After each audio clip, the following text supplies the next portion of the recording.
नमस्कार दोस्तों, Manu short and classes में आपका हार्दिक स्वागत है। डिक्टेशन स्टार्ट होगी 80 शब्द प्रति मिनट ठीक 3 सेकंड बाद। स्टार्ट।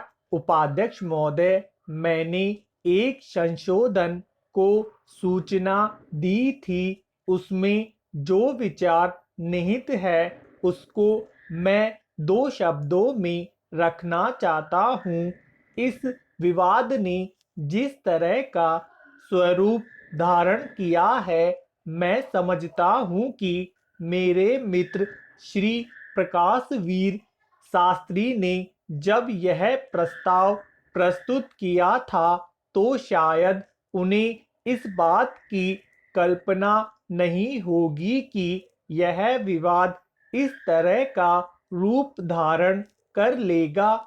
जिस भावना से प्रेरित होकर यह प्रस्ताव सदन के सामने उपस्थित किया गया है, उसमें उत्तर और दक्षिण के बीच में कोई नया विवाद खड़ा करने की कल्पना नहीं है। हमारे देश ने 1000 वर्ष के पश्चात फिर से राजनीतिक एकता प्राप्त की है और एकता को बद्धमूल करने की आज आवश्यकता है। यह ठीक है कि एकता की यह भावना हमारी एक संस्कृति के आधार पर प्रतिष्ठित है, लेकिन राजनीतिक क्षेत्र में यदि हम एकता को पुष्ट करना चाहते हैं तो हमें ऐसे पग उठाने पड़ सकते हैं जो कि आज की दृष्टि से आवश्यक प्रतीत हो।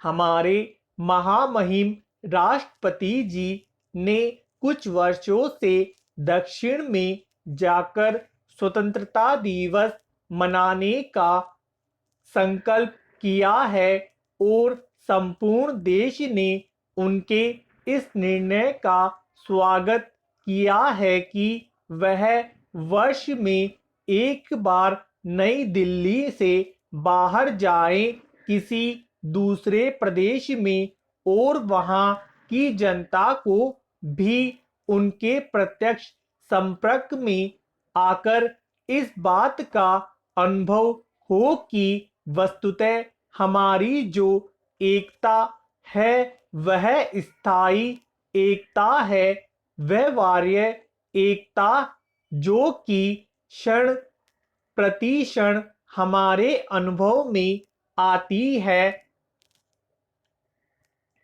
मैं समझता हूँ लोकसभा के अधिवेशन को दिल्ली से बाहर रखने के पीछे भी यही भावना है। प्रश्न राजधानी को बदलने का नहीं है, राजधानी तो दिल्ली ही रहेगी। यहीं पर वह किल्ली गाड़ी गई थी जो दिल्ली हो गई, इसलिए यह दिल्ली हो गई। वह कील तो अभी तक गड़ी है और उसको उखाड़ने का कोई प्रयत्न हो भी नहीं रहा है और करना भी नहीं चाहिए। प्रश्न तो केवल इतना है कि क्या हमारे लिए लोकसभा का एक अधिवेशन बेंगलोर में या हैदराबाद में करना संभव है? इस बात से तो इनकार नहीं किया जा सकता कि जो विंध्याचल के उस पार के लोग हैं वे इस प्रकार के अधिवेशन का स्वागत करेंगे और इस बात से भी इनकार नहीं किया जा सकता कि वहाँ अधिवेशन करने में अनेक व्यावहारिक और आर्थिक कठिनाइयाँ हैं।